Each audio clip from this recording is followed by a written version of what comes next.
can't do it. We'll do it live. Do it live! I'll write it and we'll do it live! Mister, will you please wake up? And now, ladies and gentlemen, this is Snowman in the Morning. Oh, yeah. It's a snap, high snap, placement made, kick end over end to the uprights, and it is good. The San Francisco 49ers advance. This is the end of the game. With a 13-10 victory over the Green Bay Packers on a 45-yard field goal by Robbie Gould as time expires. A gut-wrenching, heart-breaking defeat. There's a little high pull down by Wisnowski. Robbie Gould has it away, and it is good! Robbie Gould has kicked the 49ers to victory here in Green Bay. The golden leg of Robbie Gould going to an NFC championship game. Good morning. Welcome to the Wacky Wednesday edition of Snowman in the Morning, along with Cole Johnson. I am he.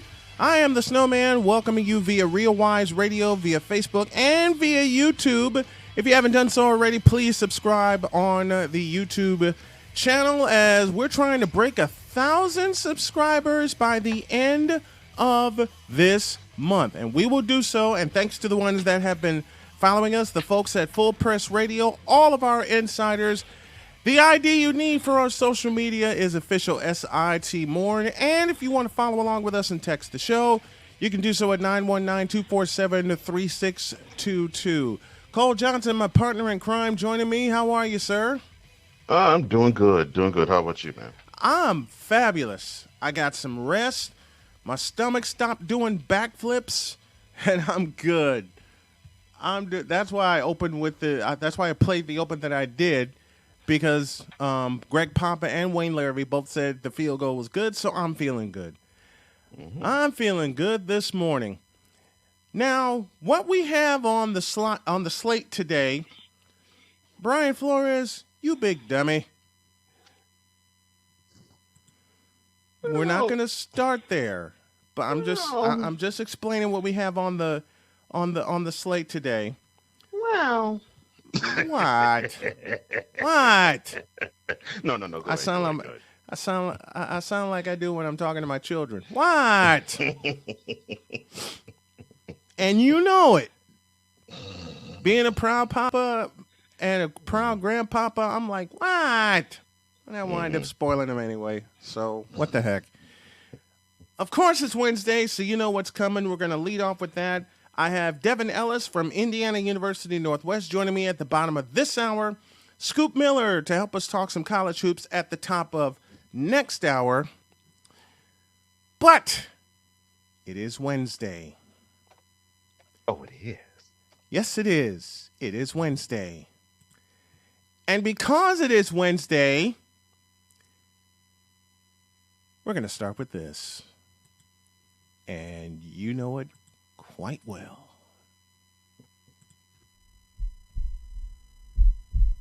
In a world where partial greatness is celebrated and total greatness is shunned, there stands to be a figure on the lips of those who love him and those who hate him.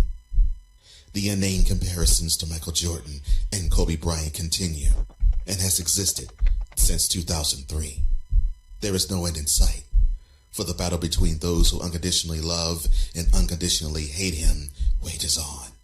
These are their stories. Welcome to the Bronzexual Confessions. Here we go.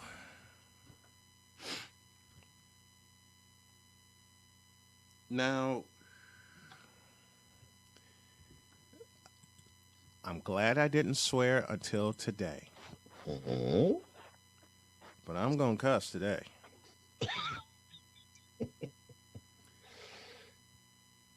LeBron, don't you even tease us with the hint of retirement.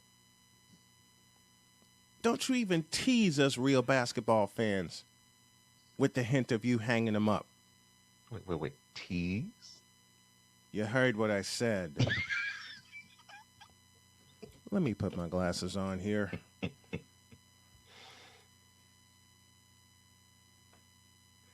In a perusal of social media, someone actually had the nerve. So sorry. And you wonder why I put on my glasses.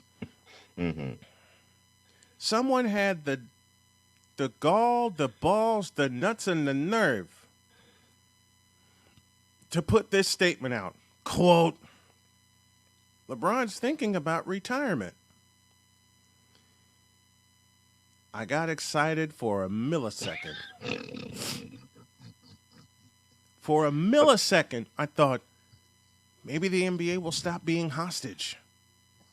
Being held hostage. I think that's the first time I've ever heard you say LeBron James and happy in the same sentence. It's the first time I put those two in the same sentence in 20 years.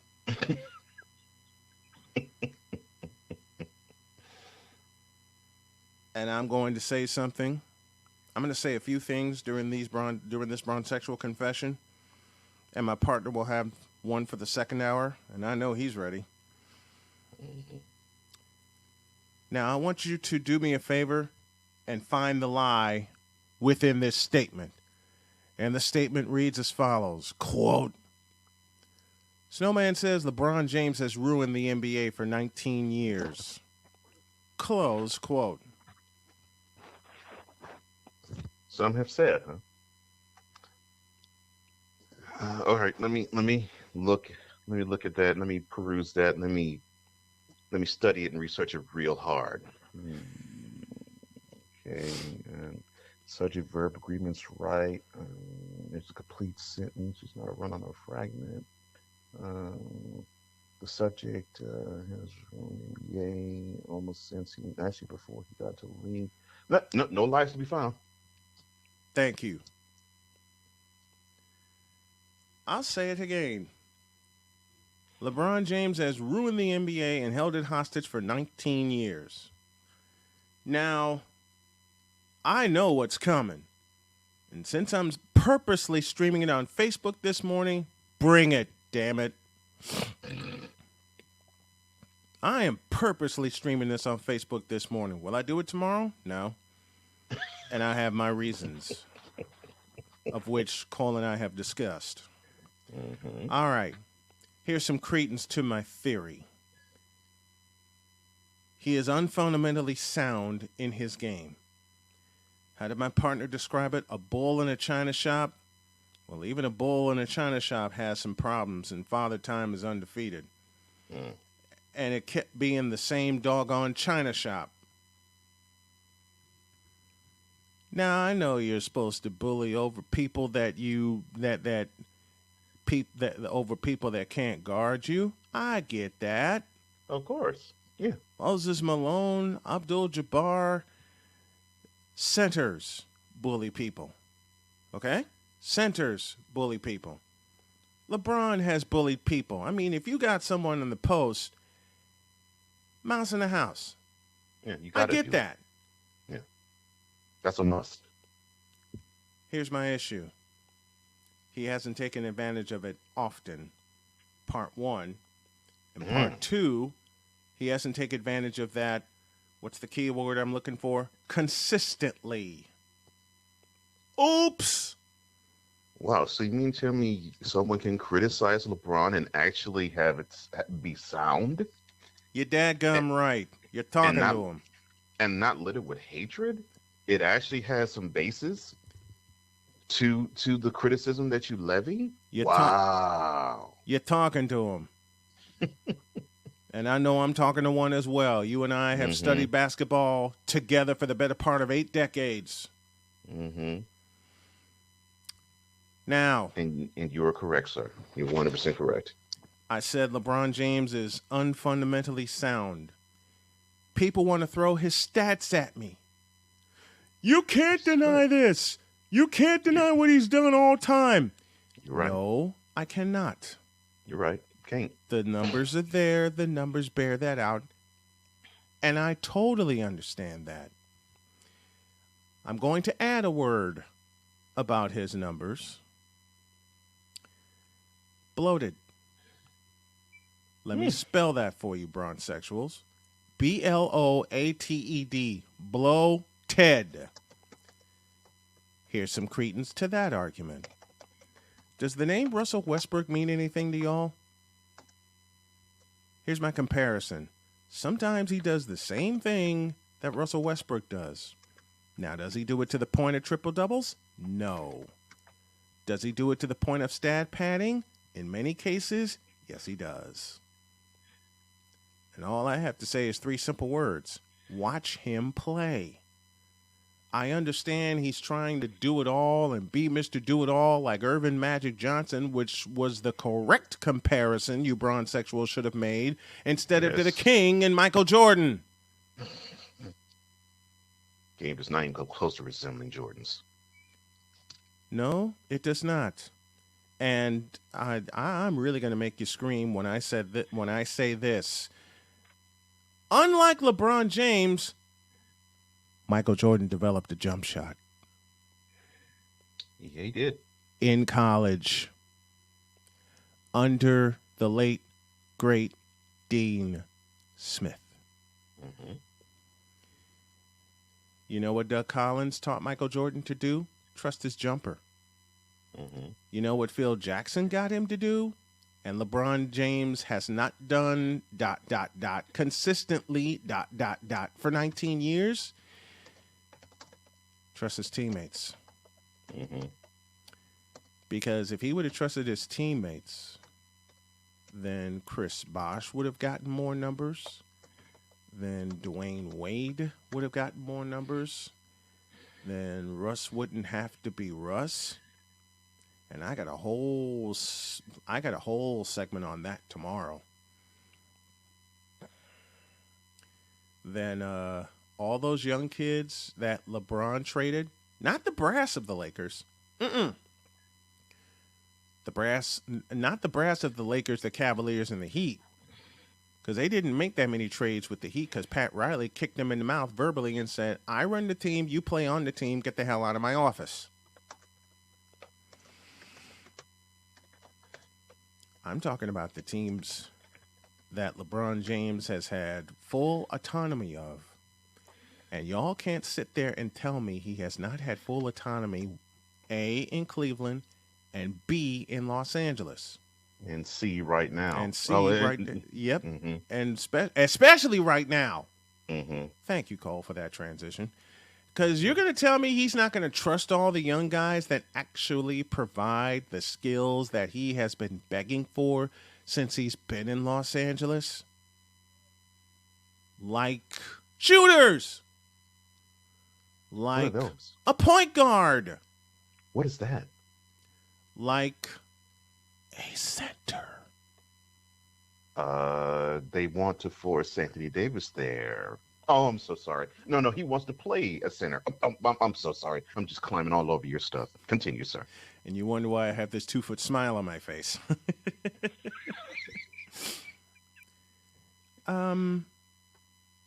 You gave me another perfect segue. Hey, bronzexuals, listen to the Snowman carefully. LeBron James has ruined Anthony Davis, physically, emotionally, and mentally. And while I take a drink of water, I'm just going to let that hang for a few seconds.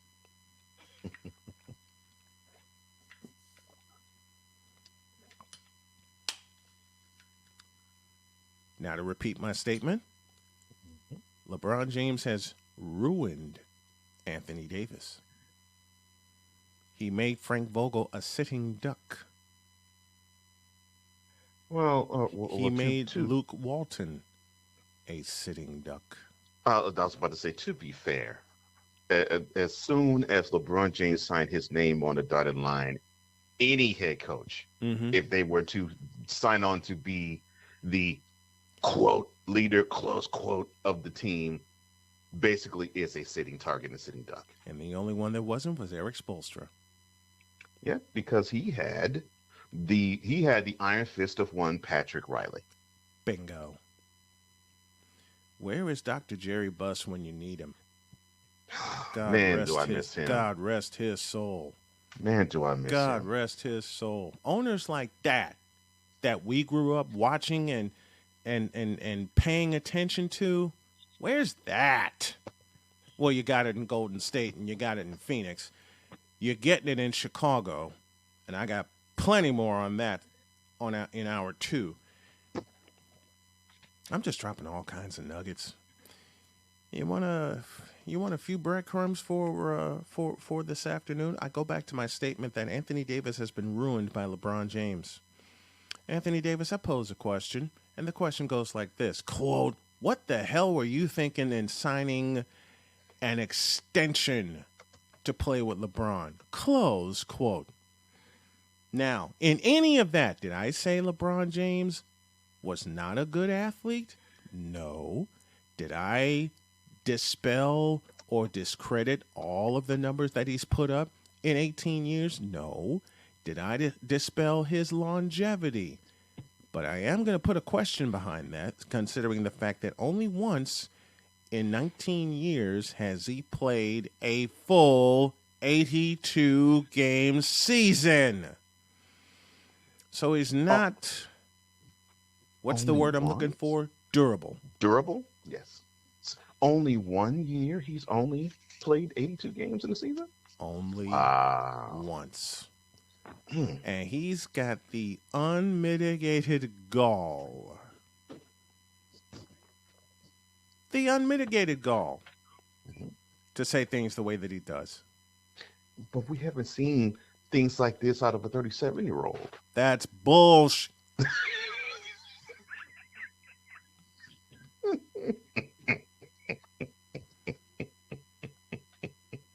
I told y'all I'm on one today. I'm feeling fabulous. That's grade A, homogenized, Holstein bullshit, and you know it. Well, I know you know it. You say it all the time, just like I do. Right. Listen, bronsexuals, listen to me carefully. I went totally general here, but my partner will get more specific during hour 2 and during this afternoon's Cole Sports, and I invite y'all to watch and subscribe to his YouTube channel. Thank you, sir. You know why I went general here as we close things out? For the simplest of reasons, the general is the foundation.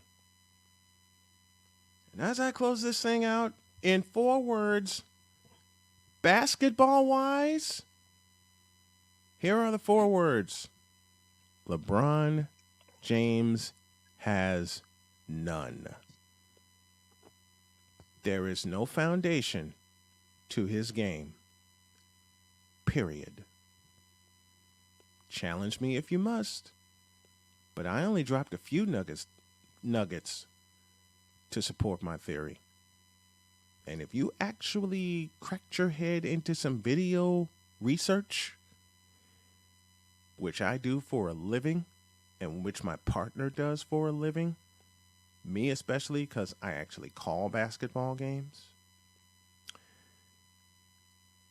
you will see my theory has turned to fact. Oh yeah, y'all don't like facts, do you? Now that I'm done, you can get off your knees.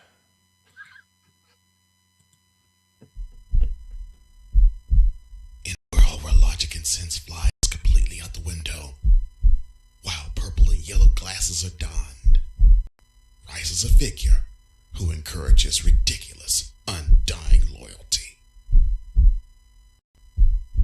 Good Lord, I'm about to throw up. This has been yet another installment of LeBron Sexual Confessions. Now, if you like that tag team effort, LeBron Sexual Confessions, do me a favor for those of you watching via YouTube, drop a like, drop a subscribe, and also drop an opinion. Let's have a conversation about this. This is what Snowman in the Morning is all about. Not only do we have the hottest of hot takes and the coldest of cold hard facts, we also welcome opinions. And good Lord, we've tackled many of them. Do me a favor, folks. If you want to get your business out there, advertise with this hot show. The number you need is 919-247-3622, or you can drop an email to snowmaninthemorning@gmail.com. That's snowmaninthemorning@gmail.com. You got Bron's Sexual Confessions, and then you have Ben's Sexual Problems. I'll explain when y'all get back. This is Mario Andretti. You know me as a race car driver, but I'm also a Meals on Wheels volunteer. I've raced against the sport's biggest personalities, but I've never met more vibrant, amazing people than the seniors served by Meals on Wheels. As a volunteer, you deliver a hot, nutritious meal and a friendly hello to someone just like your mother, grandfather, or next door neighbor. These seniors are inspiring people with incredible stories to share, and they love to see you. The smiles you get back are priceless. Delivering with Meals on Wheels is easy, and you don't have to drive like me for it to be quick. You can volunteer your lunch break once a week or just once a month. With 1 in 6 seniors facing hunger and many more living in isolation, your lunch break can make a real difference. So, America, let's do lunch. Volunteer your lunch break at americaletsdolunch.org. This message brought to you by Meals on Wheels America and the Ad Council. Right now, our country feels divided, but there's a place where people are coming together. I gotta tell you, I was nervous to talk to someone so different than me. Me too, but I'm glad we are. Love Has No Labels and One Small Step are helping people with different political views, beliefs, and life experiences come together through conversation, and it feels good. Wow, your story is so... interesting? Yeah. When people actually sit down, talk, and listen to one another, they can break down boundaries and connect as human beings. At lovehasnolabels.com/onesmallstep, you can listen to amazing, life-changing conversations and find simple tools to start a conversation of your own. I know one thing. This conversation gives me hope. It gives me a lot of hope, too. Take a step toward bringing our country and your community together by having the courage to start a conversation at lovehasnolabels.com/onesmallstep. A message from StoryCorps, Love Has No Labels, and the Ad Council. What is dedication? The thing that drives me every day as a dad is Dariana. We call him Day for short. Every day he's hungry for something, whether it's attention, affection, knowledge. And there's this huge responsibility in making sure that when he's no longer under my wing, that he's a good person.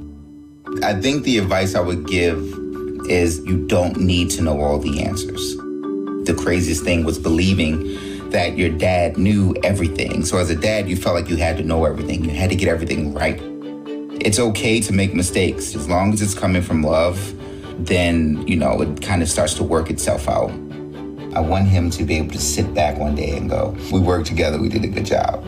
That's dedication. Find out more at fatherhood.gov. Brought to you by the U.S. Department of Health and Human Services and the Ad Council.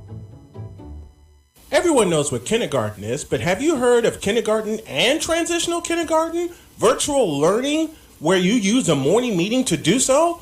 Well, if you look up Miss Delisha on YouTube with Morning Meeting with Miss Delisha, that is where you find it. Here, children can learn about their names, what their names start with, the letters, circles, everything that we learned in kindergarten growing up, the kids can do now and can do it with Miss Delisha. Just go to youtube.com and search Miss Delisha, and when you do, and you put your child involved in this, do me a favor.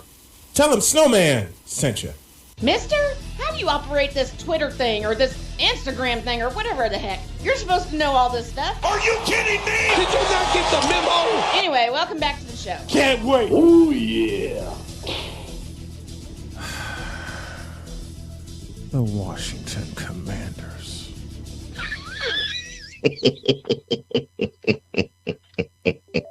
I thought you'd like that. What in the absolute bloody... I thought you'd like that. Who was drinking when they came up with that? I'll save that for tomorrow.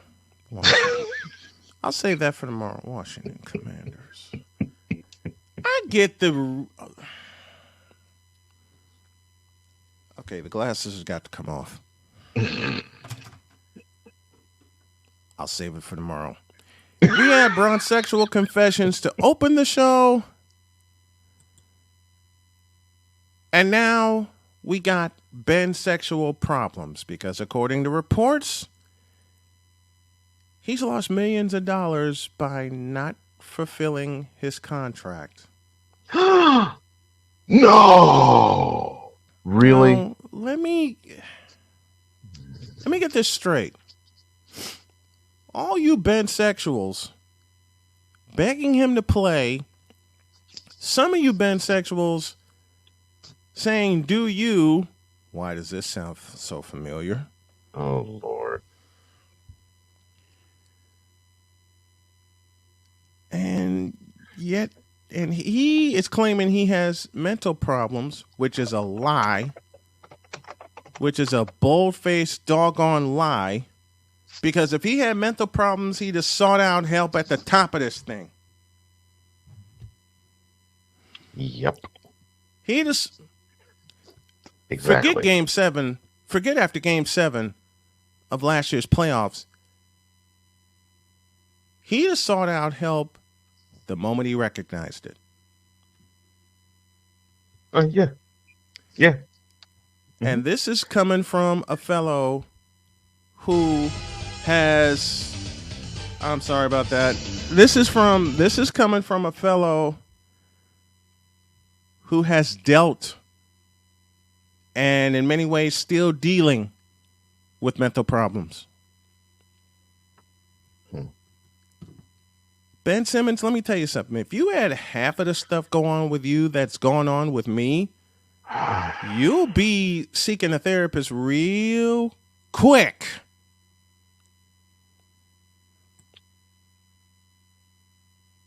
You would be seeking a therapist real fast. This is why I always say that you do not play with mental health. Meaning if you have it, take care of it. And if you don't act as though this is a safety measure and an escape for you. Because you're lying to yourself, and two, you're lying to other people. And then number three, you do the most harm because you make people disbelieve those who, when they say, yeah, I'm dealing with mental issues, you make them say, no, you're not. You got that fool Ben Simmons who says that he suffered mental issues. He doesn't seem to be mentally incapable. He doesn't seem to be hurt mentally. He seems to be just fine. You just suck it up. And in that case, you tell a person to suck it up, okay? Because you see no evidence of mental issues. Trust me. Right. As I've been thinking about this and going through my own, I know I've been suffering since 2007. Matter of fact, the exact date I can tell you it started, and I didn't know it started, June 12th, 2007. Why is that date so significant to me? It was the day I lost my father to prostate cancer. Why is March 3rd, 2015, or March 9th, I beg your pardon, 2015 significant to me? Let me explain something to y'all. I may be a sports head, a sports nerd, but life kicked me in the ass several times over. Now, the original question, why is March 9th, 2015 so significant to me? The day I lost my daughter. Well, those two things would break any person. Just be blunt. I mean, it would break it would break anybody. You lose a pillar of your life, and then you lose the reason why just about anybody who has children lives and breathes. I lost my baby girl Donna after the age of 2. So Ben Simmons, if you are going through mental problems, then something very significant, and you can use Game 7. Right. Okay, you can use that entire series if you actually sat down and looked at the film and see what happened. You can use that. If you want your teammates to stand behind you, then I say take care of your problems, go seek some help, then prove it. Yeah. That's all I'm asking. Because if you're going through mental issues, you sure as hell are not acting like it. Period. You're not acting like it. And I hate the fact that you're not acting like it. because it makes people like me who actually are going through issues recognize that you're full of ish.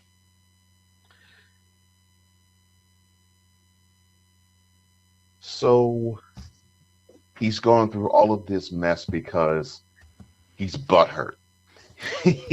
Basically, he's been trolled and kicked in the ass since that Atlanta series. He basically is going to leave $30+ million on the table this year for being stupid, for being absolutely bleeping stupid. And I heard that he still to this moment, because that series happened in June. So here we are, seven, almost 8 months later. This guy still is crying in his cereal about Joel Embiid basically saying, dude, you the problem. You the reason why we didn't advance past the conference semifinals last year. This should be a dead issue by now. This should have been dealt with. It should have been handled. It should have been, okay, I'm going to use this for fuel. No. Nope. This dude is still sulking because his teammate decided to criticize him correctly, I may add. Very much correctly, because Joel Embiid carried that team to 7 games. And he doesn't have the gumption to say, well, you know what? Dang, Joel, you're right. So I'll tell you what, man, I'm dealing with something. Just help me through it, help me out, and I'm telling you, I'm gonna help us get to the top. I'm gonna redeem myself, and I'm gonna help us get better. But is that what he's thinking? No. You know this reminds me of? On the reverse side of the ball, Scottie Pippen. Because in June of 1990, Scottie Pippen didn't answer the call in Game 7 of the Eastern Conference Finals to the Detroit Pistons. Here's the difference. Scottie Pippen said so. Yeah. Scottie Pippen said, I did not answer the bell. Know what happened the next year? Bulls won it all.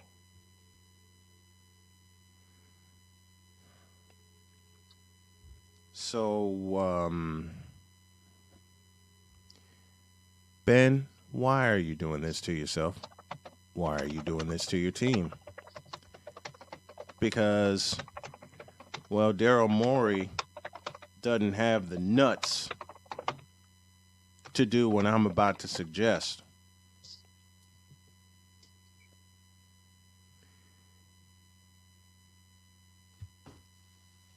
In the immortal words of the legendary Michael Kay, longtime voice of the New York Yankees and longtime host of the Michael Kay Show, I'd release his ass today. Eat the money and kick him out. Or, if they want value in return, I would trade his behind for a trash can. Seriously. That you're going to get more use out of a trash can than you will out of Ben Simmons now. And I don't think we'll see Ben Simmons A, the entire year, or B, next year. I get the stance that Daryl Morey's taking. He's saying, okay, well, this guy supposedly is a top tier defender, and top tier defender. Who the hell told you that lie? And until the series that basically now has ruined his career to this point, and he's got no drive to get better. None. Right. None. Yeah. The overwhelming consensus, if you would have talked. Overwhelming consensus. You hear silence right now because my first guest is calling in. We'll get to him in a moment. I think I'm about to say this. Go ahead. Would be LeBron James 2.0. Absolutely, LeBron James 2.0.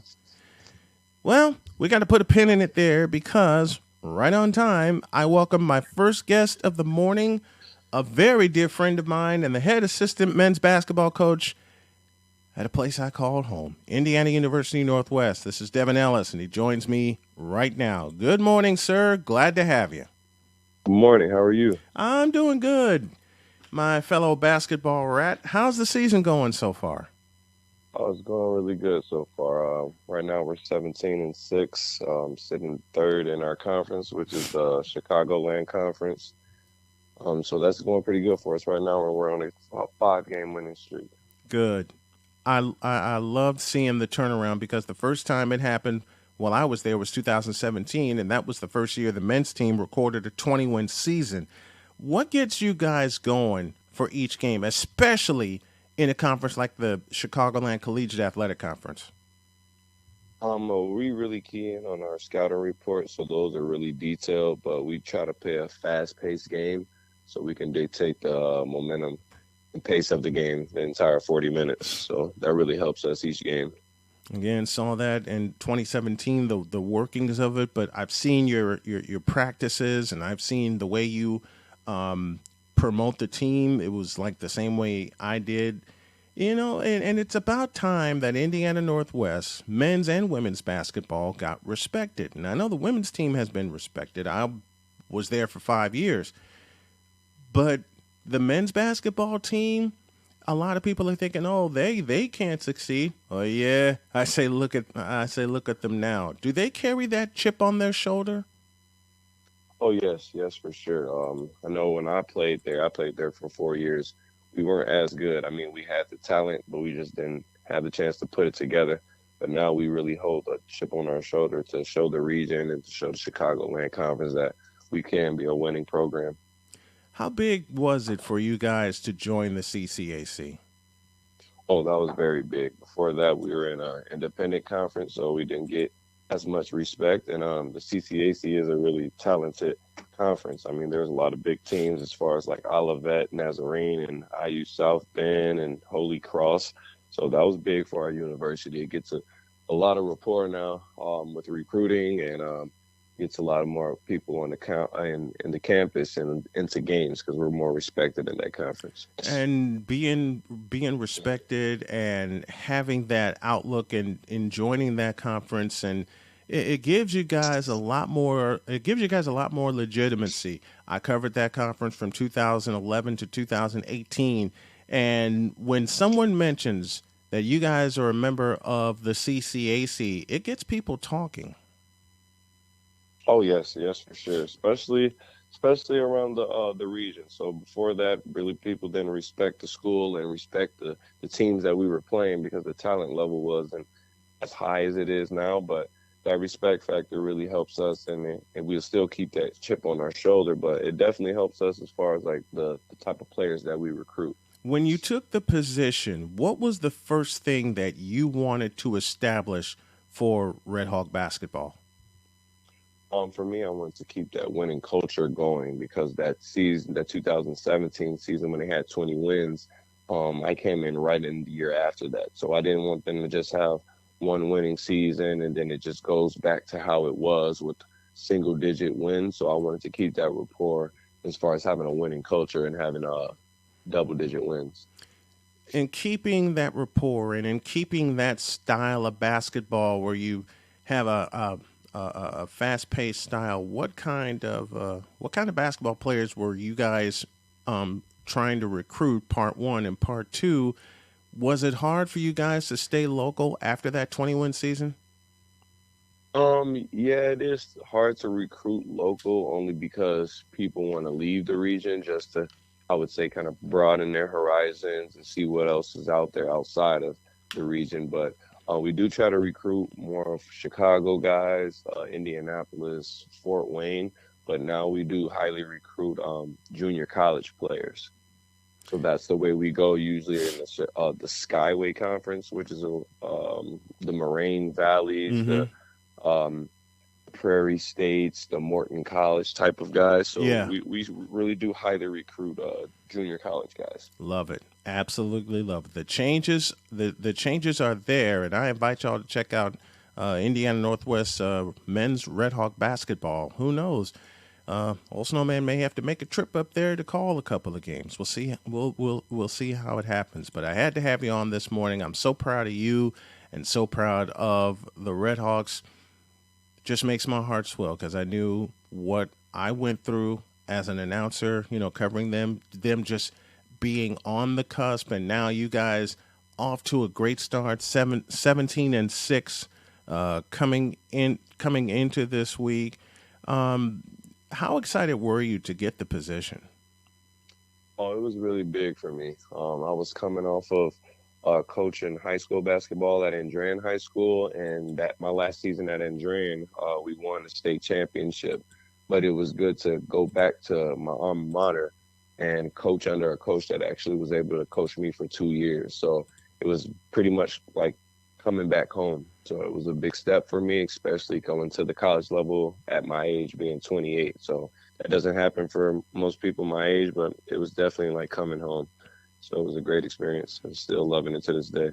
Devon Ellis, the head's assistant basketball coach for men's hoops at Indiana University Northwest. They're 17-6. Check out their action in the Chicagoland Collegiate Athletic Conference. Thank you very much, my friend. I appreciate the time. Yes, sir. Appreciate you. Good to hear from you. Good to hear from you. Thank you, Devon. Take care. Man, when a culture changes to a winning culture, to a winning style of basketball, and yes, I'm going to tie this right into what's going on in Philadelphia. When you have that one move that, that signals your arrival, that's huge, not only for the coaches, but for the kids as well, man. Well, so you're a parent, and you were reared by two good parents yourself. So you understand both ends. Mm-hmm. When you see a culture that is conducive for you to shine, and you respect the person who is giving you the freedom to shine, you're more apt to do a better job, right? You're more apt to want to either prove your coaches right or your parents right, or you want to make sure that if you're doing something you have a question about, if this is a right thing or wrong thing to do, you don't want to disappoint them. Exactly. That's exactly right all the way through. Yeah. So to me, it is no different than the coach-player relationship.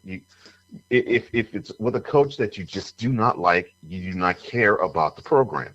You don't care about his or her in certain cases, way of thinking, way of moving, way of being. However, if you are invested in what that head coach is about, you will run through walls for that person. Absolutely, you will. And when you do that, you realize that you're going to levels you didn't think you yourself could reach. And when you have that, a culture can't do anything but positively change. And that culture for me, as you mentioned, and I have talked about, started with my parents. Mm-hmm. It started with my parents and continues to this day. And I turned 50 this summer, but I wouldn't be here if it were not for them. And I wouldn't be here with mine. It took me a while to understand that I actually had a really good foundation, but man, did I ever have a good one. Same. And I'm proud of it. Yeah. Same. It took me a while, especially into my adulthood, to understand how important that foundation is. Let's take a break. When we come back, wrong button. When we come back, the Washington Commanders. Yeah. Good God, I'm about to throw up. Back in a minute. Everyone knows what kindergarten is, but have you heard of kindergarten and transitional kindergarten? Virtual learning, where you use a morning meeting to do so? Well, if you look up Miss Delisha on YouTube with Morning Meeting with Miss Delisha, that is where you find it. Here, children can learn about their names, what their names start with, the letters, circles, everything that we learned in kindergarten growing up. The kids can do now and can do it with Miss Delisha. Just go to youtube.com and search Miss Delisha, and when you do, and you put your child involved in this, do me a favor. Tell them Snowman sent you. What is dedication? I am the father of a 9-year-old little girl and a 6-year-old little boy. And I find fatherhood both relentlessly challenging and relentlessly rewarding. My daughter is biological and my son is adopted. I love them both so much, from the morning when you wake up to putting them to bed at night and every moment in between. It really is so special, and boy, is it exhausting. One thing that I fear about being a parent is the future for my children. I think a parent's job is to protect our children, but also prepare them for the world so they become good, kind human beings. But I'm also hopeful that the future holds a more inclusive and compassionate world for them. That's dedication. Find out more at fatherhood.gov. Brought to you by the U.S. Department of Health and Human Services and the Ad Council. If you came across someone struggling with hunger, how would you recognize them? By their clothes, their age, the way they speak? Would you notice a 16-year-old boy who got his first job, not for extra spending money, but to help feed his little sisters? Or a mother who's in between jobs and sometimes goes to bed hungry so her kids can have dinner? Or a 14-year-old girl who signs up to every after-school activity, not to make friends, but just to get something to eat? Or a retiree who fell ill and had to choose between getting medicine or groceries. I am the 1 in 8 Americans who struggle with hunger. People you pass by every day but never knew were hungry. I am hunger in America. Hunger can be hard to recognize. Learn why at IamHungerInAmerica.org. Brought to you by Feeding America, 200 Food Banks Strong, and the Ad Council. The COVID-19 vaccines are starting to become available across the country. And as they become available, you may be asking yourself, should I get it? Will it help me get back to doing the things I love? Like going out to my favorite restaurants, meeting with friends in person, or going on vacation and traveling again? And can I do it all without putting my family and those I love at risk? And is it safe? You've got questions. That's normal, which is why it's so important to get informed. The medical community has made it clear. The vaccines authorized for COVID-19 have met the highest safety standards and can help protect us. Visit getvaccineanswers.org for all the latest information on the COVID-19 vaccines. That's getvaccineanswers.org. Getting back to the moments we miss starts with getting informed. It's up to you. A message brought to you by the Ad Council and the CDC. Mister, how do you operate this Twitter thing or this Instagram thing or whatever the heck? You're supposed to know all this stuff. Holy on smoke! Are you kidding me? Anyway, welcome back to the show. Can't wait. Oh, yeah. Okay, I'm going to tell y'all right now, as soon as I'm off the air, I got to go see my doctor. Both of them, because I have an appointment with an oncologist here in Indiana. And I'm going to surprise my doctor and say, help. Well, y'all know what I'm going through right now. So, the ones who have been faithful to the show, that gives me an idea. Thank you for being patient yesterday as well as today. Now then, can I pose a question? Can I pose a question, please? Sure. What would that question be, sir?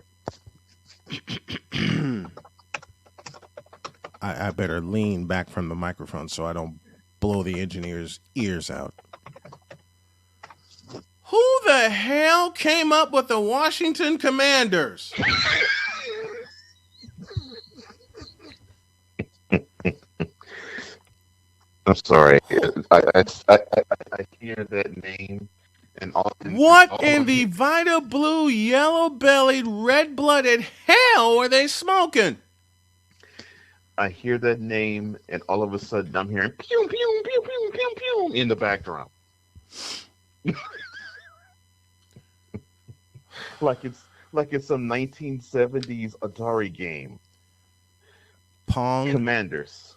Yes. Missile yes. Command? Mm-hmm. Yes. Commanders. Okay, this is the name we waited 2 seasons for, and 18 months.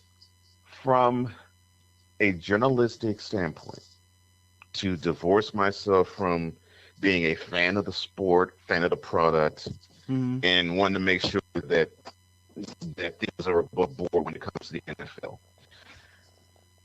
I get why they went with Commanders. They want to have a nod toward the armed forces. I get it. Yeah. Because one of the ranks in the Navy is commander. So I get, from that standpoint, I get it. From the fan, putting the fan hat back on, to borrow a term that we used to hear a lot when we were in junior high and high school, the Commanders is a pansy name. It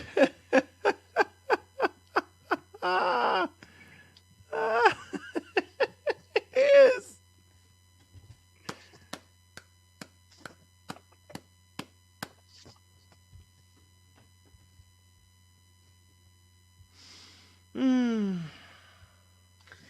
I can literally just go to break right there.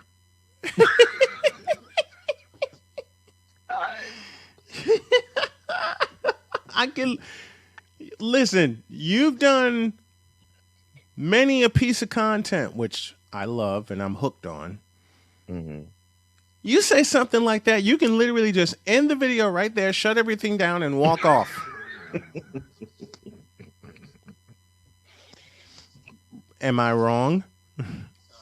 No, you're not wrong.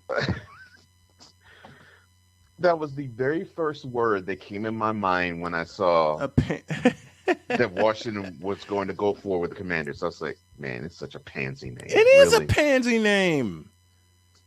I'm thinking Galago or Galaxian now when you put that sound in my head. Right. Yes.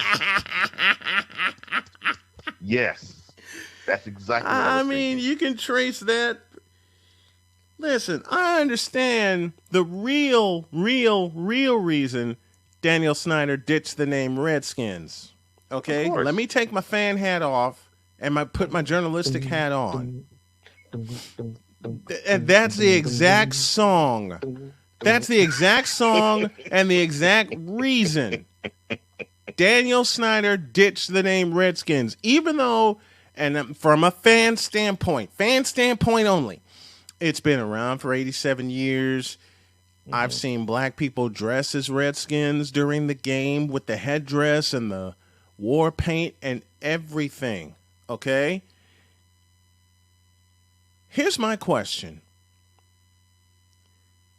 Why'd you wait till now to raise hell about the name? Okay? Even though, can I say something? Can I say something real? Yeah, go ahead, bro. Black History Month isn't just in February. It's every month of the year. Rewind and say that again. Please, rewind and say it again. Yes. Black History Month is not just in February. It's in every month of the year. Yes, sir. Yes, sir. I'll give you two big examples of heroes of mine that make Black history every month of the year. Robert Ford, voice of the Astros. Paul Olden, PA voice of the Yankees. I'll give you a third, a mutual friend of ours, Dave Sims, television radio voice of the Seattle Mariners. Now let's be real. How many black people do you know in the city of Seattle? I know one. The percentage there is low. Very. And yet, Dave Sims, my homie, our homie, is doing it every year in Seattle as the television and the radio voice alongside Rick Riz on radio, ESPN 710 in Seattle. Okay? You want to know why? And I know this is totally off the record. No, this is on record. F that. This is on record. You know why I don't celebrate Black History Month with as much fervor as I used to? I have two reasons. One, it's the shortest month of the year, and two, there's Black history being made every month of the doggone year. We are a part of it.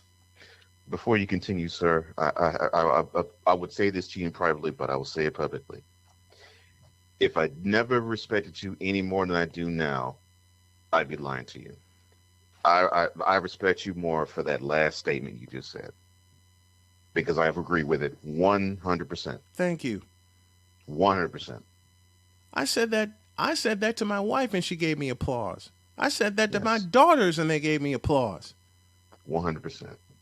That's the reason why I don't celebrate Black History Month. I said that much further now as I used to, too. I said that to my 23-year-old son, and I got a hug from him. Mm-hmm. Okay? And he's not a big sports fan. Okay? Well, I can tell you, some of my children are sports fans, and some aren't. I get that. Mm-hmm. And that's fine. That's fine. Yeah. I love them dearly. Yeah. Sports fans are not. I love them dearly. My daughter Sonia would zing me every once in a while with a sports term. If I'm having a bad day, she'll zing me with something, and all I can do is laugh. But I will say it again. Growing up, there was so much fervor to celebrate Black History Month. And my first question was, why? Like, aren't we making history every month? At least that's what I thought. And the answer to that question is we are. Yes. We're making Black history every month. Black history. So you We can't make Black history every day of the year. Yeah. So you can't put it in a box in 28 days. You can't Or put it in a 29 29-day box if it's a leap year. Leap year. Mm-hmm. You can't put it in a 28 or 29-day box because it's going to bust out and make more history. Mm-hmm. Okay? Those of you who get it, I appreciate you. Those of you who don't, let me give you some examples of Black history being made beyond Black History Month. Does the name Ken Griffey Jr. mean anything to you? Oh, the prettiest swing that I've ever seen in my life. What months did he play? March and Beyond. Yeah, it never ever was in February. Yep. Bingo. Even when he was announced that he was going to be a Hall of Famer, that was in January. Mm-hmm. So sorry, go ahead. So there you go, right over the February mountain. Mm-hmm. Does the name Frank Thomas mean anything to you? Mm-hmm. These are just a few of the reasons I don't celebrate Black History Month with as much fervor as I did once before. Because some of the folks that I love watching played in and beyond February. Give you two good examples: Michael Jordan and Kobe Bryant. And Michael's birthday is in February. February 17th. Yeah. February 17th. Mm-hmm. Michael's birthday is in February, but he's celebrated every damn day of the year. Kobe Bryant is celebrated every damn day of the year. And the real greatest of all time, for all you bronzexuals, Kareem Abdul-Jabbar. I said it. I'm one of the biggest Michael Jordan fans on the planet. Okay? But if you really want to know about Black history, a.k.a. history, a.k.a. best of all time to do it, I will say it is Captain Skyhook from here on out, and I have no qualms of saying it's Captain Skyhook. I still love me some MJ, and I still consider him one of the greatest of all time. For these bronzexuals, I put him as the greatest of all time. But my partner, Cole Johnson, has taught me to look at Captain Skyhook. 2 losses in high school. 3 NCAA championships. 6 world championships and 6 MVPs. You want numbers? Bingo. Okay? And the shortest month he played in is February. And oh, by the way, bro, I'm giving a lot away from my partner, and I'm sorry, but I gotta take it. I'm sorry, bronzexuals. You want to talk about longevity? Look at number 33. Hell, look at the real number 23 if you want. 21 years in the league. And his last series was a World Championship Series where a young team called the Detroit Pistons beat him. Yes. Know what the Forum crowd was chanting? Kareem's name. Oh, and by the way, that was played in June. Who was the MVP in June of 1989 of the World Championship Series? I believe his name to be Joe Dumars. Mm-hmm. You want Black history? Little fella out of McNeese State. Drafted by the Detroit Pistons. And I can add 3 proud words. Hall of Famer. As he should be. How about the name Dennis Rodman? Southeast Oklahoma State. Wondering what he was going to do with his life. Turn into the best rebounder we've seen. Into one of the greatest rebounders we've seen. And I add 3 words to his name. Hall of Famer. Hall of Famer. Okay. Rightfully so. Okay. Let's go a little further. Let's go a little further while we got a few minutes. Mm-hmm. Let's see. Who was making black? Oh yeah, you want to know a fellow in football that made a lot of Black history that still stands today? At flanker from Mississippi Valley State, number 80, Jerry Rice. Oh my gosh, you pulled out the word flanker. Flanker. Flanker. For those of you woke-ass NFL fans that don't know what a flanker is, look up the name Jerry Rice. The best to ever do it. And by the way, I give a lot of kudos to his running mate. At split end from Delaware State, number 82, John Taylor. 3-time Pro Bowler, 4-time All-Pro. That dude gets no love. None. Well, he gets it from me because I love watching John Taylor. 3-time champion, right? 23, 24, and 29. That's what I thought. Okay. I thought he was on the team that went into 29. Okay. Mm-hmm. Oh, you know one of the best parts about John Taylor? He played 10 years. Spent all 10 in San Francisco. And here's a fellow who gets absolutely no love that should. Mm-hmm. And this is how I'm going to close this segment before we go to the top of hour 2. Does the name Roger Craig mean anything to you? Oh, you mean the running back that was the forerunner to Marshall Faulk? Mm-hmm. And now he gave way to what many coaches want in a running back today? Yep.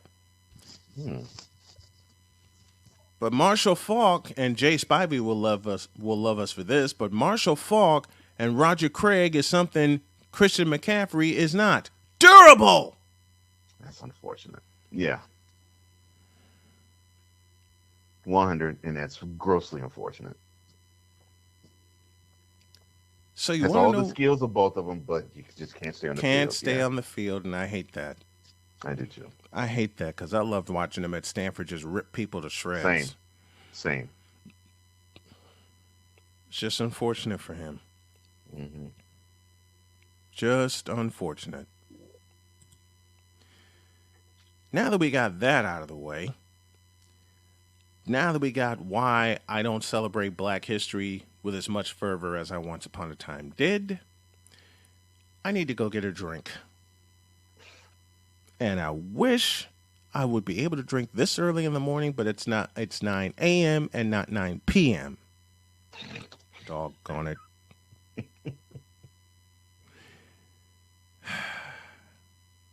I couldn't help that joke. I just couldn't help it. Another broad sexual confession courtesy of my partner. Hour 2 after this. What is dedication? I am the father of a 9-year-old little girl and a 6-year-old little boy. And I find fatherhood both relentlessly challenging and relentlessly rewarding. My daughter is biological and my son is adopted.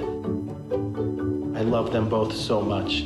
From the morning when you wake up to putting them to bed at night and every moment in between, it really is so special, and boy, is it exhausting. One thing that I fear about being a parent is the future for my children. I think a parent's job is to protect our children, but also prepare them for the world so they become good, kind human beings. But I'm also hopeful that the future holds a more inclusive and compassionate world for them. That's dedication.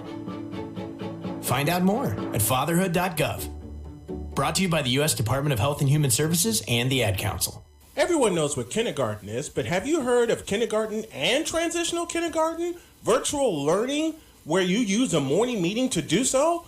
Well, if you look up Miss Delicia on YouTube with Morning Meeting with Miss Delicia, that is where you find it. Here, children can learn about their names, what their names start with, the letters, circles, everything that we learned in kindergarten growing up, the kids can do now and can do it with Miss Delicia. Just go to youtube.com and search Miss Delicia, and when you do, and you put your child involved in this, do me a favor. Tell them Snowman sent you. These are the sounds of a dinner. But not just any dinner. A dinner that almost didn't happen. Because without food, it can't. A dinner now served, thanks to people like you. Due to COVID-19, 17 million more Americans may face hunger. Feeding America is helping our neighbors in need. And if you're able, you can too. Donations to the COVID-19 Relief Fund are being accepted at feedingamerica.org/coronavirus. Your help is needed now more than ever, and every dollar makes a difference. That's feedingamerica.org/coronavirus. On behalf of Feeding America and families nationwide, thank you. Brought to you by the Ad Council and Feeding America, 200 Food Banks strong. He flew fighter jets in 2 wars and taught you how to drive a car. He fed everyone on the block, but never shared his secret recipes. And every time he'd tell a story, he'd own the room. But now more than ever, he may feel alone. Today, older adults and their loved ones are struggling to connect in a time when connection has never been more important. But there is something we can do. Embrace our older loved ones through StoryCorps Connect. With StoryCorps Connect, you can honor seniors remotely with an interview about their life. Every interview will be archived at the Library of Congress, becoming part of American history, so that years from now, future generations can listen in. All right, Grandpa, what's one piece of advice you have for me? Just 3 words, sweetheart. Live with courage. The man that had the best stories still has plenty of stories to tell. So connect virtually and share the conversation of a lifetime at StoryCorpsConnect.org/AARP. Connect, honor, share. StoryCorps Connect. A message from AARP, StoryCorps, and the Ad Council. Mister, how do you operate this Twitter thing or this Instagram thing or whatever the heck? You're supposed to know all this stuff. Are you kidding me? Did you not get the memo? Anyway, welcome back to the show. Can't wait. Oh, yeah.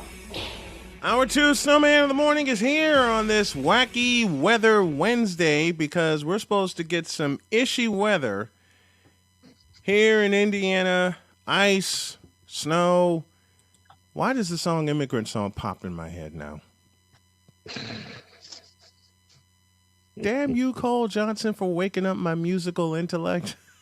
And I love you for it. But why is Immigrant Song now popping in my head?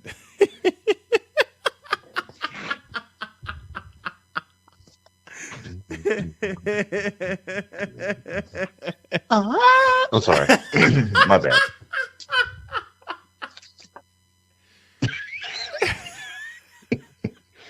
Great. Now I had to listen to more than Led Zeppelin thanks to you. Okay.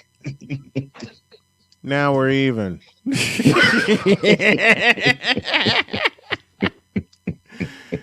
Hey, join the Patreon. Go to patreon.com/SIT morning for more madness like this behind the scenes.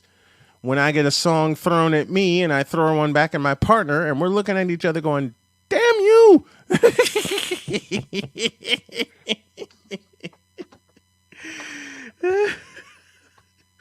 Where is Michael Winslow when you need him for his impression of Led Zeppelin? Oh, Lord. I don't know if I want to hear a whole lot of love ever again from any other source other than Michael Winslow. Same with Immigrant Song. Oh, my gosh. As a matter of fact, same with Purple Haze. Even though I love me some Jimi Hendrix. I do too. But the way Michael did an impression of Purple Haze. Oh, Lord. I was perusing social media. Oh, yeah. All right. What crap did you find?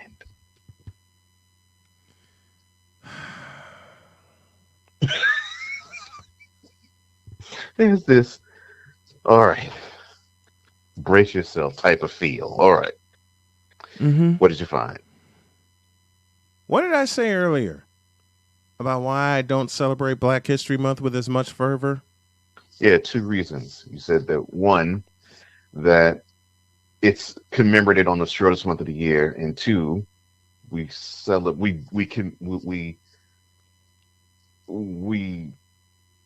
actually execute Black history every single day. So yeah. Yep. It's February, and here they come. Oh yeah. All right. I'm gonna read Everything. this. Everything got to be blacker in February. I'm sorry, quick, sir. Everything has to be blacker than the socks I have on my feet now in February. You know it as well as I. Mm-hmm. Here we go. All right. Quote. Brian Flores, like a fullback, cleared the path for the first black owner, open parentheses, ironically in Denver, close parentheses. Mr. Flores' coaching days won't be over for long if this happens. Happy Black History Month. Hashtag power moves only. Close quote. From Apple News, billionaire Robert F. Smith emerges as a potential bidder for the Denver Broncos. Yes, the team is officially up for sale. Yes. Team is officially up for sale. Mm-hmm.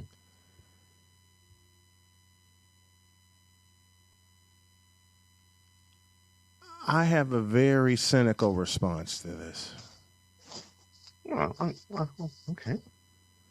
So what? Well, I guess mine is less cynical, but I think you'll enjoy it. You see, when you were reading all of that, all I heard in my head was, I'm black, y'all. I'm black, y'all. And I'm blackity black, and I'm black, y'all. I'm blackity blackity blackity black. I'm black because I'm black. That's all I heard.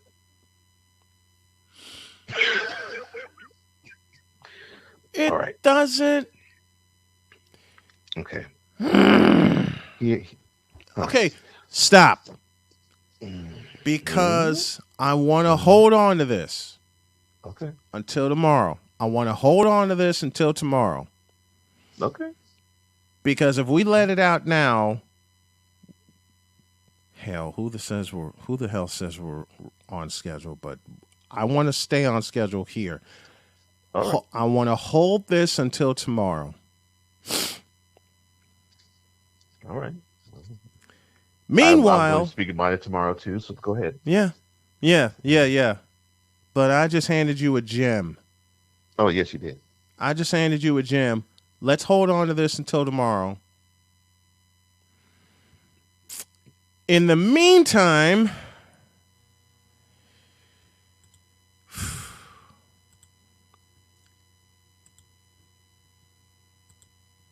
here's round 2.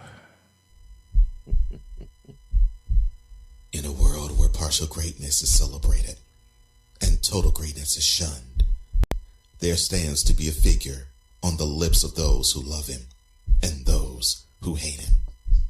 The inane comparisons to Michael Jordan and Kobe Bryant continue and has existed since 2003.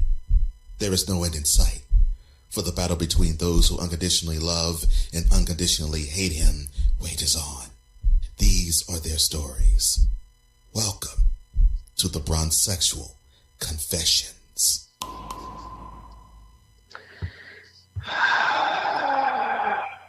You know something? I'm going. On your mark, get set, go. You know something, Bronzexuals? I'm going to say something that you're going to be surprised in having come out of my mouth, and that would be, thank you for actually not talking about him ad nauseum every single day for the past week. I'm actually proud of you.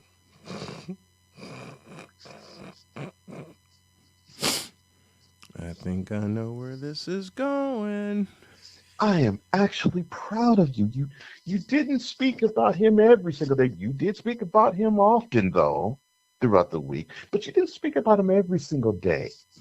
It was because that you all were mourning the death of Tom Brady's career. You wanted to jump off of one person you thought was a GOAT, and you wanted to hop on the joystick of another. I mean, the career of another.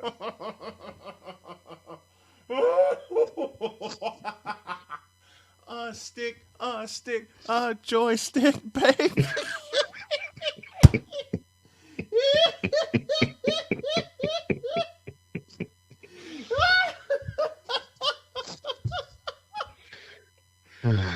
Anybody who remembers that song, I love you.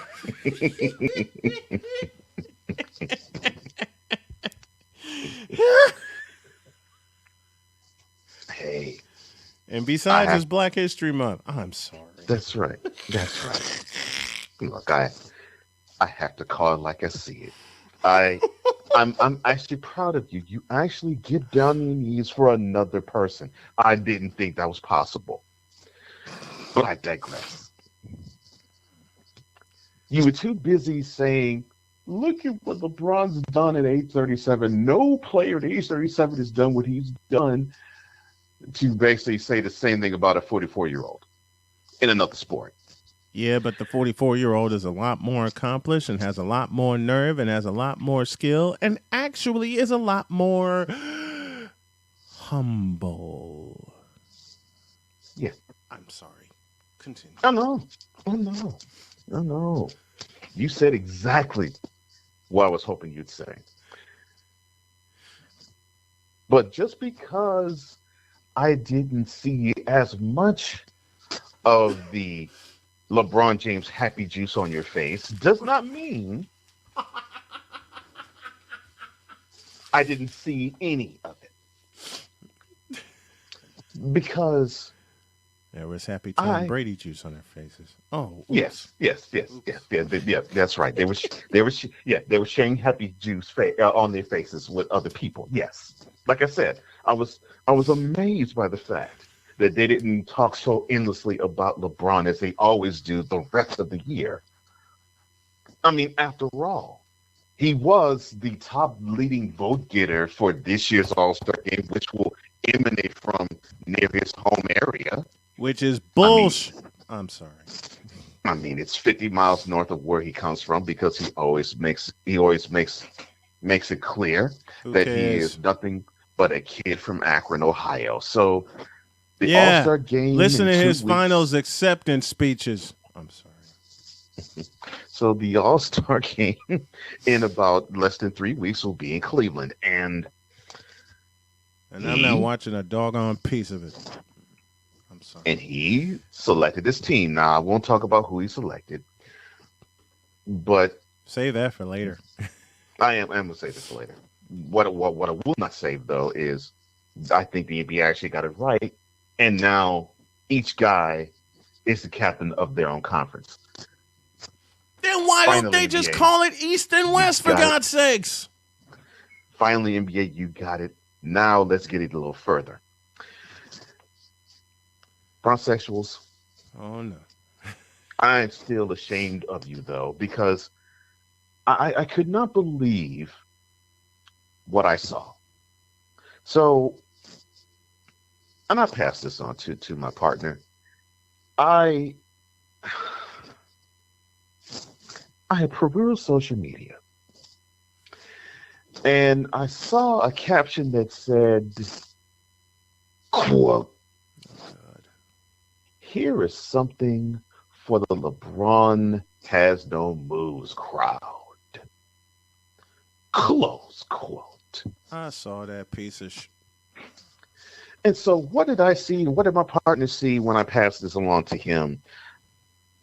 I saw clips from a game where it was a playoff game. He was with the Cavaliers the second stint. He notched 43 points and 14 boards.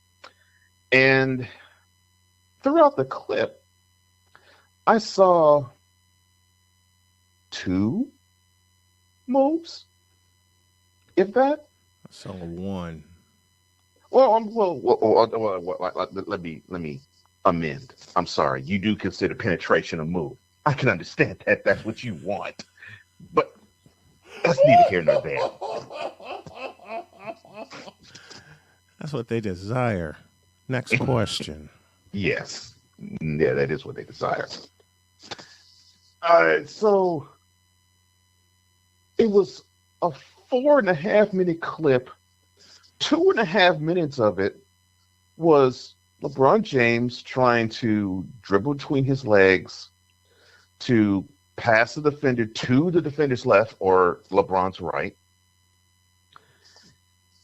and either go to a dunk, go to a layup, and no layup like what Michael Jordan where he would reverse his hand or do a double pump and split 2 defenders. And split the defenders. No, none of that. No. He's trying to beat the defender that's on him and just drive down the lane. Oh, and by the way, my partner actually said this last hour. Bull in the China shop. That is what I saw for 2.5 minutes of that clip. LeBron James is a bull in the China shop. And if you want to know why I call him a bull in the China shop, later on today, Cold Sports on the Daily, I will explain in detail why I say LeBron is a bull in the China shop. I can't wait for that. So for 2.5 minutes, it was either a penetration to a dunk, penetration to a layup, or penetration to a kick out. That was the first 2.5 minutes. The next minute or so was his way of trying to dribble to a fadeaway.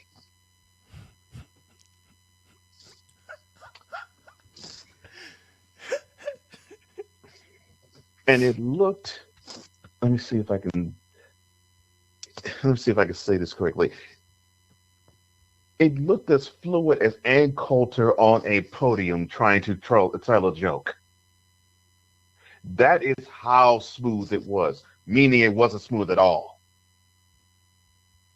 It was fraught with fundamental, what's the word can I use that you all can understand? Oh, yeah. What you all are. Flaws.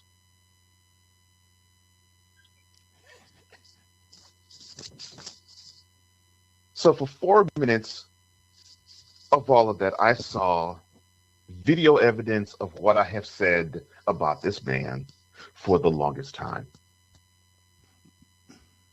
He is a bull in a china shop. Now, this was to prove, and this came out of one of you. This came out of one of your harem. One in the harem said that this is a proof that he has more than he has a move at least, if not more than one. No. But I'm still in the crowd, but it's not really a crowd. I'm basically just spitting facts just like my partner and just like others have. And saying that this guy has no moves. 6'9", 260, has been in the league almost 2 decades strong. And no fundamentals whatsoever. And he has relied on his body more so than his brain, more so than his skill set, and more so than whatever training he has gotten off season or on. Oh, but I now understand. I do. I mean, because you want him to use your body, don't you, Bronsexual? Yeah, that's what I thought. Beat me to it. Beat me to it.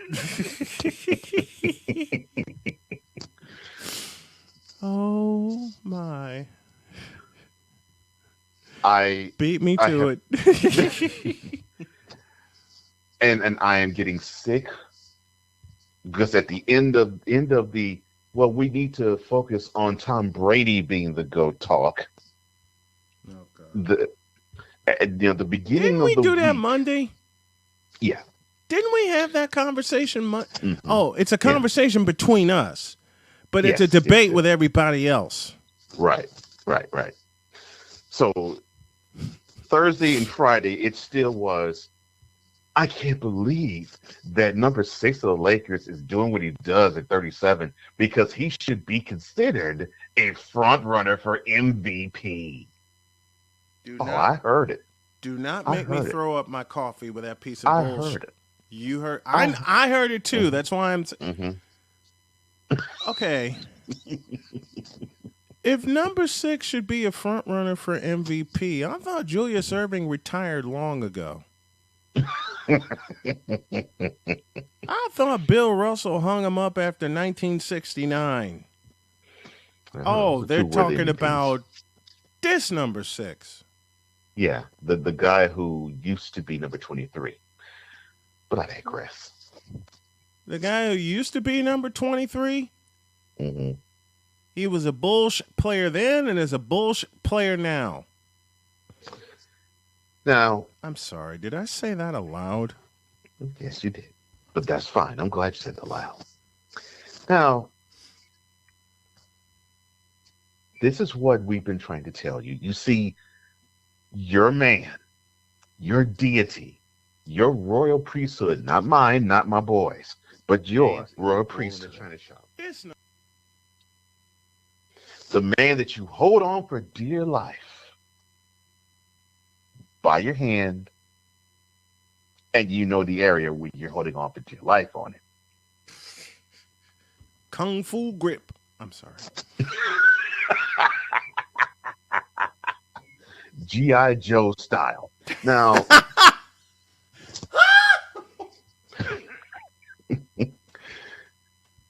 now you fools have been ranting and raving about the durability of this man. That there hasn't been a guy who's been this durable and has gone on this song, sounding like the early part of Jay-Z's song, What More Can I Say? Biting again.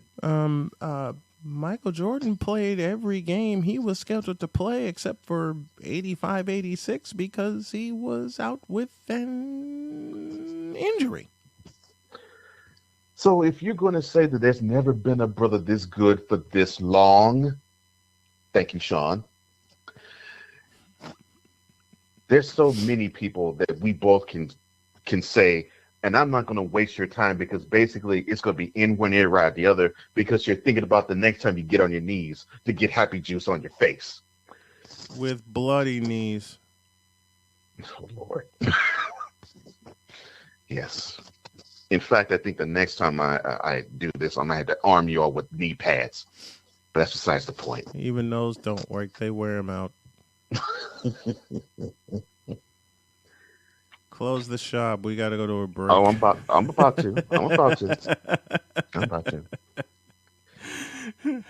You see, you mental midgets need to really understand this fully. Where is he now? Is he dressed? Is he suited and booted? Is he on the court? No. He has to get knee treatment. So this durability, this Iron Man thing that you say that LeBron has, no, he's not an Iron Man. I'm so sorry to disappoint you. He's flawed just like every other person when it gets to the time when Father Time says it's time for you to get up out the paint. But I understand, though. I understand. When I say durable, you lick your lips, you get moist, and you say, but Cole, you're wrong. He is durable in the bedroom.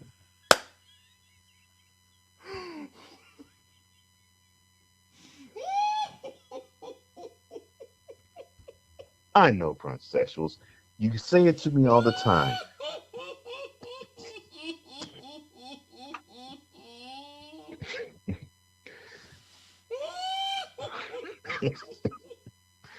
I know bronsexuals. You say it to me all the time. And with that, you always say to me, too, how can you say that he's not durable? How can you say that he doesn't go all night long? How is it possible that he doesn't have me say, oh my God, how many times in a night, on any given night, because Cole, he changed lives.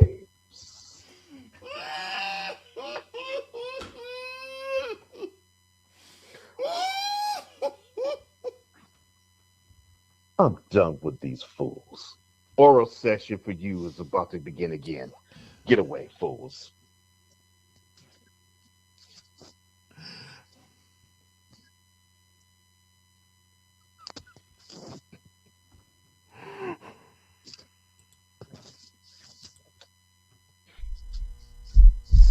In a world where logic and sense flies completely out the window, while purple and yellow glasses are donned, rises a figure who encourages ridiculous, undying loyalty. Good Lord, I'm about to throw up.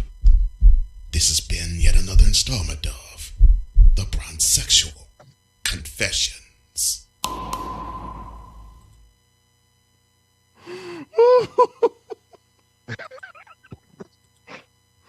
Oh, my stomach's on fire from laughing.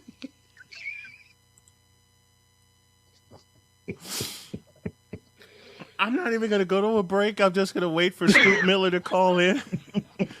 Because if I try to go to a break for longer than 120 seconds, I'm going to be out this chair.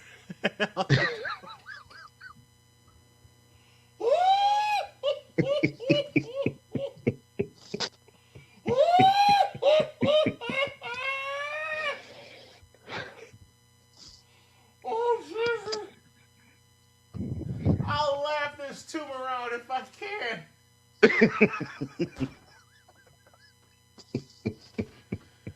God Almighty!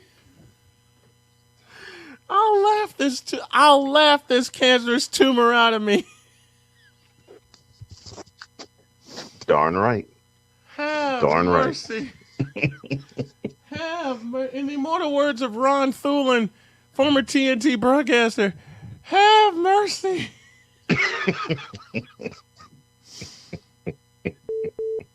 Damn.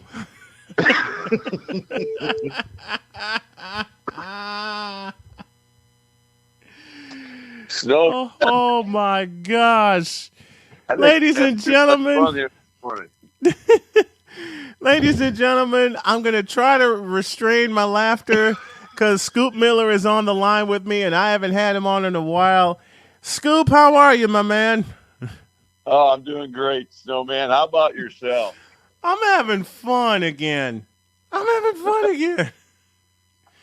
Okay. I'm going to try to compose myself after the last segment, but Scoop, it's great to have you.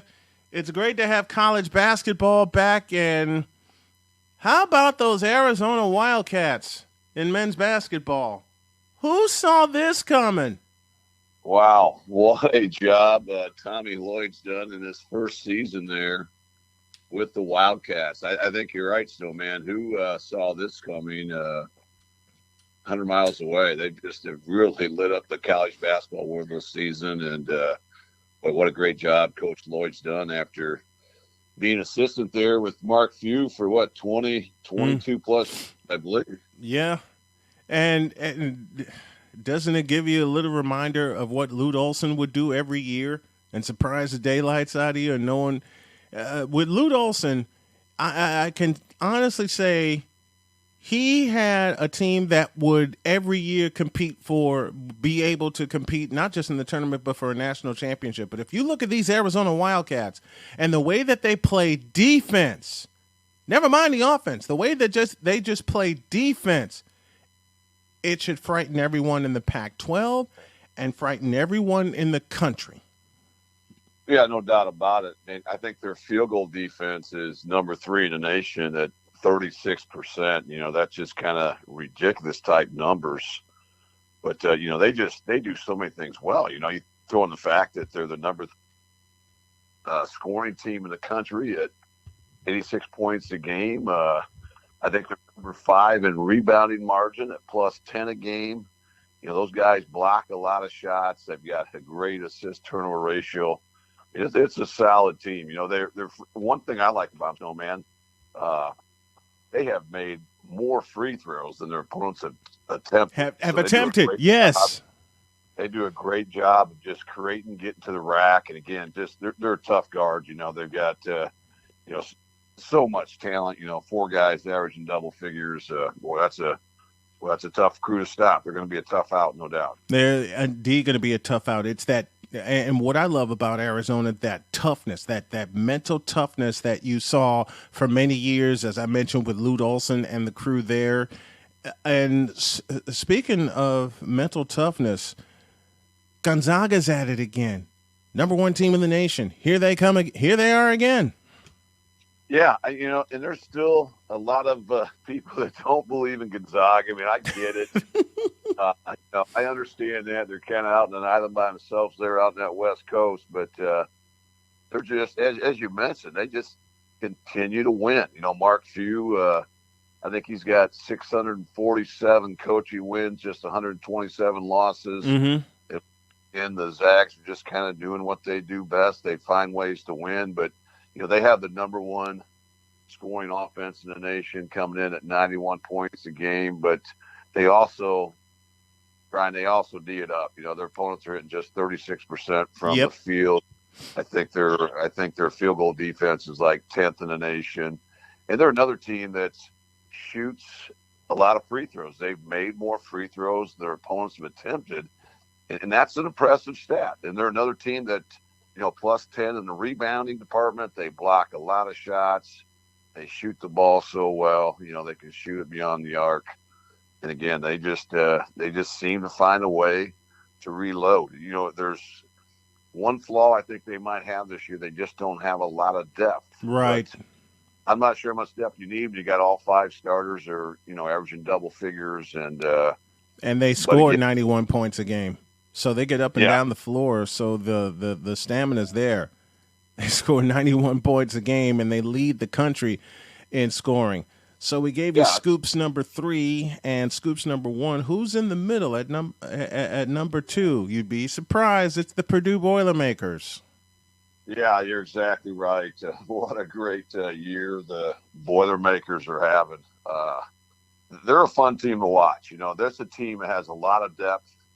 I think they've got 10 guys that are getting about 15-plus minutes a game. Mm-hmm. So they continue to run guys in and out. They're shooting over 50% from the field.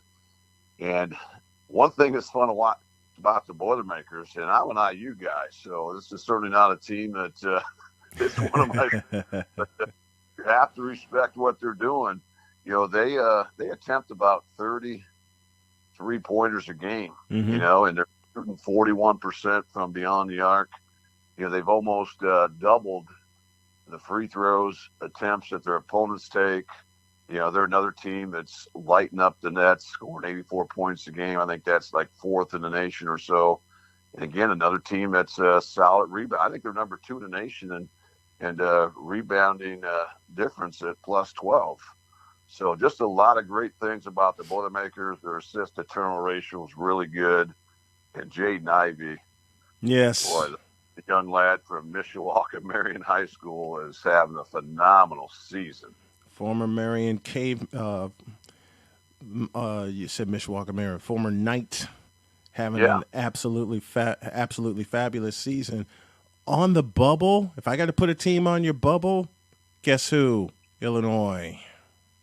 Well, and deservedly so. They're a team that's going to be a tough out. They're mm-hmm. I think tied for first there in the Big Ten right now, I believe. Yes. And just a couple tough losses at the State Farm Center is the only thing that's kind of holding this team back. I think that was maybe a double overtime game. Mm-hmm. But they're another team that's certainly a load. You have to Kofi Coburn is just unbelievable. A monster. Double absolute monster. Yeah, double every night, 21 points a game, 11, 12 rebounds a game. But they certainly have a good supporting cast, and another team, at least in my eyes, that's a fun team to watch. They've got and another tough outcome tournament time with Wisconsin here tonight. That'll be interesting. That's at the State Farm Center, but they've got some good wins. The only, I thought, bad loss they had was early against Cincinnati. But other than that, I think they've been really solid. Even in that tough loss at Marquette, I thought they did some good things. And again, you definitely better have them on their radar, because that's a team that can make a run, no question. You got to have them on the radar. Let's flip to the women's side, and I know you and I love discussing women's basketball. Scoops number 3, the Tennessee Lady Vols. Yeah, I think this is a team that I'm not going to say under the radar, but I think they're underrated. They've kind of dropped in the polls a little bit, but there's so much to like about the Vols. First of all, they're a dominant rebounding team. I think their rebounding margin is plus 16, number 2 in the nation.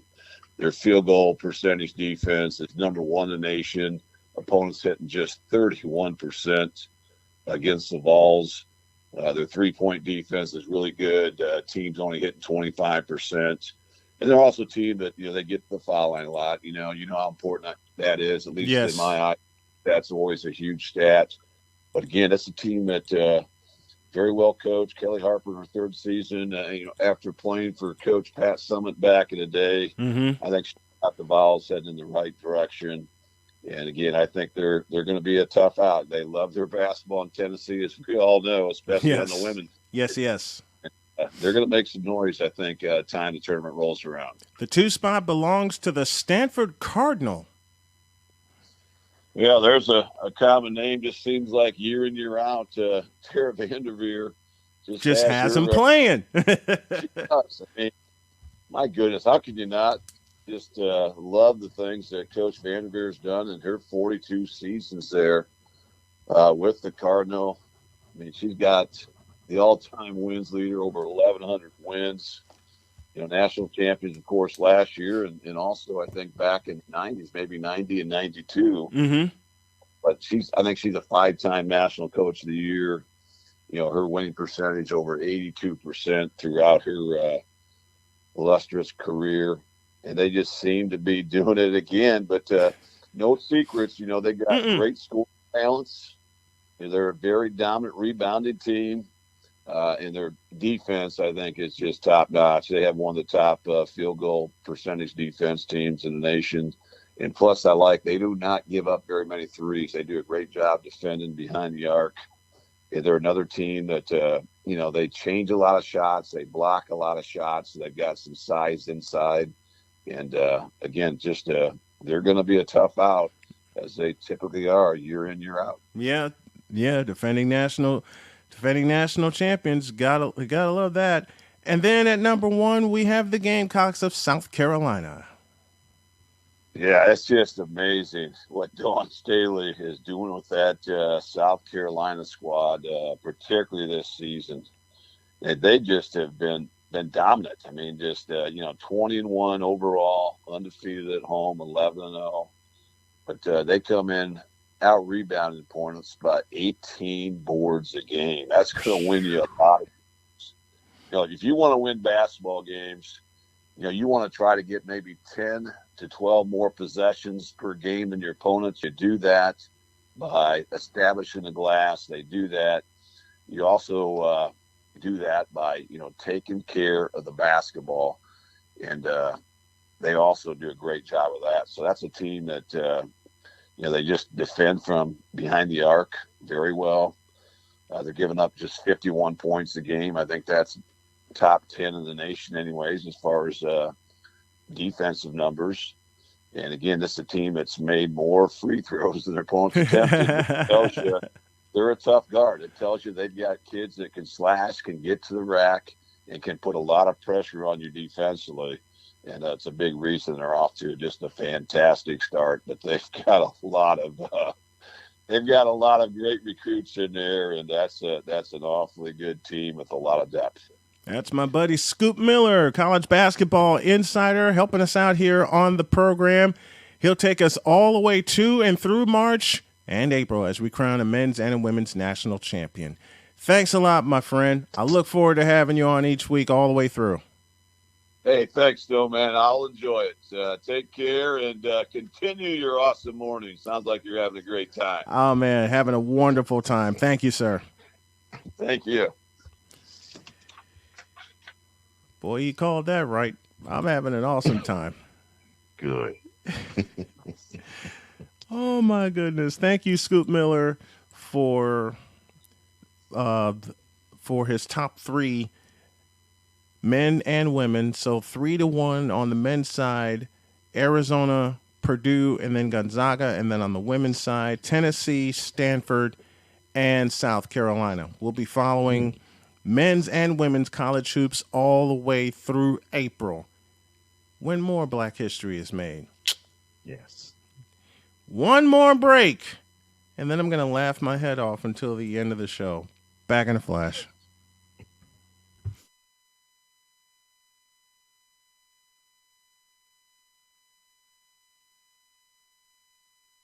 Is dedication? I am the father of a 9-year-old little girl and a 6-year-old little boy, and I find fatherhood both relentlessly challenging and relentlessly rewarding.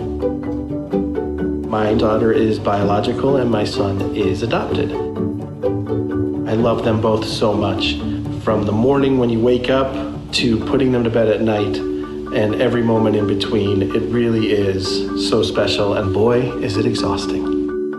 One thing that I fear about being a parent is the future for my children. I think a parent's job, but also prepare them for the world so they become good, kind human beings. But I'm also hopeful that the future holds a more inclusive and compassionate world for them. That's dedication. Find out more at fatherhood.gov. Brought to you by the U.S. Department of Health and Human Services and the Ad Council. Everyone knows what kindergarten is, but have you heard of kindergarten and transitional kindergarten? Virtual learning where you use a morning meeting to do so? Well, if you look up Miss Delisha on YouTube with Morning Meeting with Miss Delisha, that is where you find it. Here, children can learn about their names, what their names start with, the letters, circles, everything that we learned in kindergarten growing up. The kids can do now and can do it with Miss Delisha. Just go to youtube.com and search Miss Delisha. And when you do, and you put your child involved in this, do me a favor. Tell them Snowman sent you.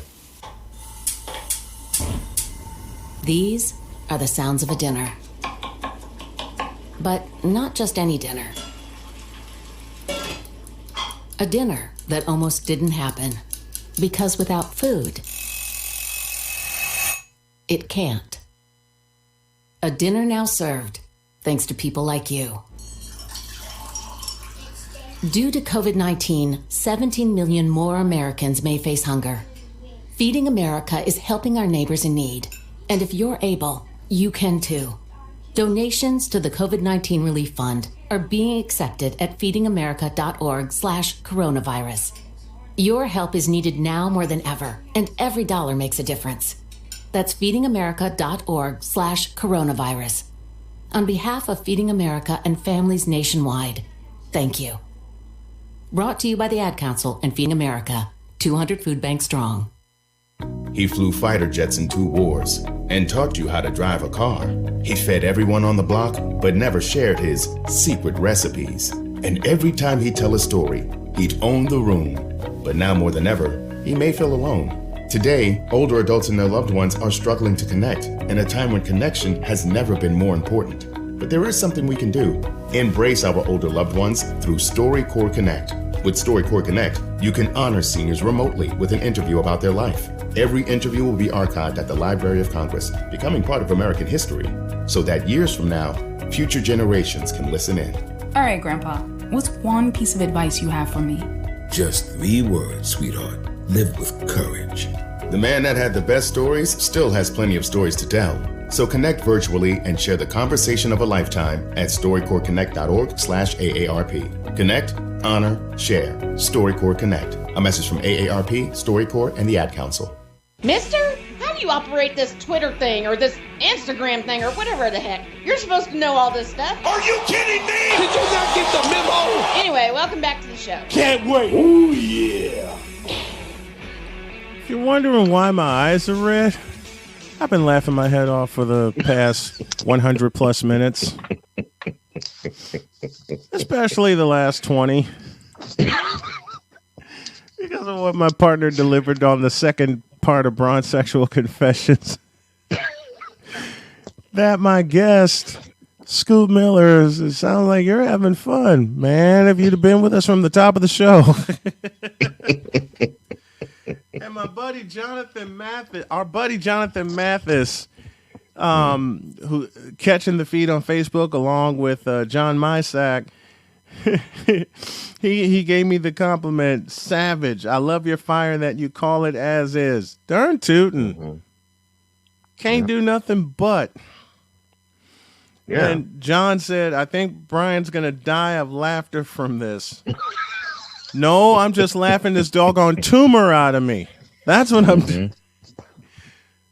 But let's see. Let's do a recap. We had Braun's Sexual Confessions at the top of hour one, and I took that. Ben's sexual problems with Philadelphia. My buddy Devon Ellis, who is the head men's assistant basketball coach at Indiana Northwest.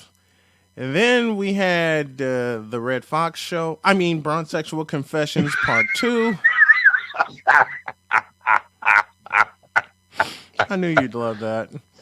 See, I was George Carlin in hour one. This was he was Red Fox in hour two in doing the Braun Sexual Confessions. Okay, we have standards here. Red Fox show. That's beautiful.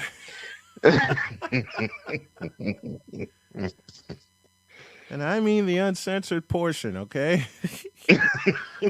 We mixed in a whole lot of love. We've mixed in immigrant song, a little Purple Haze, a little tribute to Michael Winslow, saving Tom Brady tribute for tomorrow.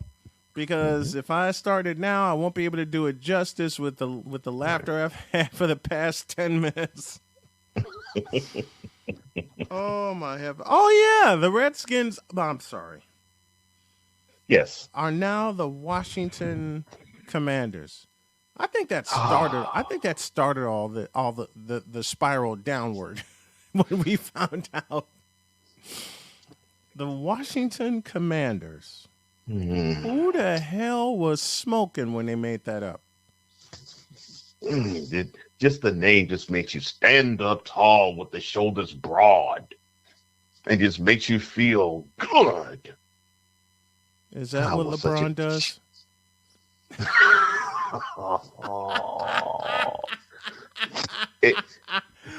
No, sir. What LeBron? No. What LeBron does, he makes you stiff. That's what I've heard. But Braun Sexual said they get bent over. Forward or backward? Since we're going there, let's go all the way there. Forward or backward?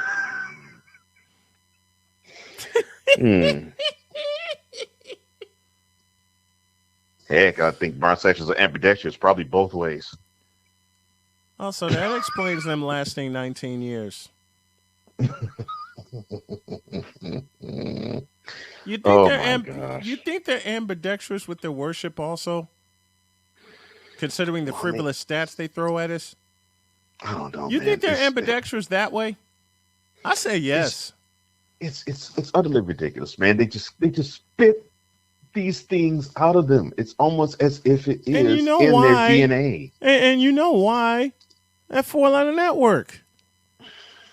That's been shoving them down our throat and up our asses for 20 years. And I say 20 because they featured him in high school, for God's sakes. When you have this guy's his games when he lost start off Sports Center, when I saw that back in 2003, I'm like, okay, we are in deep trouble. And we've been in trouble since. And we have been in trouble since. And it does not help. The man actually has this what's the word I want to use? Not inferiority complex, but he has this small man complex. Somewhat that way, yeah. He has a Michael Jordan complex, is what he has. He's chasing a ghost. Yeah. What does it matter with anybody actually saying something critical of him? Well, apparently, perfection matters to him. I guess. And his outward admission thereof in the chasing the ghost comment. Yeah, true. But I love the fact that 6 months ago he was bold and brash in saying, those saying that we're too old, we don't have jump shooters, which they are too old and they don't have jump shooters. I'll borrow Stephen A for just a second. Mm-hmm. The Lakers stink. Mm-hmm. Continue, I please. love that. Oh, that's fine. I just love that. For those who say that we're too old, that we don't have a jump shot, that we'll be injured all the time, keep that same energy. Well, y'all keep giving it to us by proving us right. Yeah. Well, Mr. James, it has nothing to do with slighting you, sir, but it has everything to do with the fact that we have I have 4 eyes, and I saw that you had the oldest team in the NBA, and the energy that I had then is kept even more so now because you don't have a squad that can lift you when you are on the bench yourself now to being a super caliber team. It's now to the point where you can't even consider yourself better than the Warriors, the Suns, the Jazz, or the Grizzlies. And the Grizzlies are going to be trouble in the playoffs. Yeah. The Grizzlies are going to be something else in the playoffs. I have a full-on man crush on not just Stephen Curry, but John Morant. That man is a beast. Something. He is a beast. He is a beast. Oh my gosh, man. Tomorrow on the program, we'll talk Washington Commanders. Brian Flores' mess up. I wanted to say another way, but I can't. A tribute to Tom Brady and a lot more NBA stuff. Thank you to Scoop Miller and Devon Ellis for joining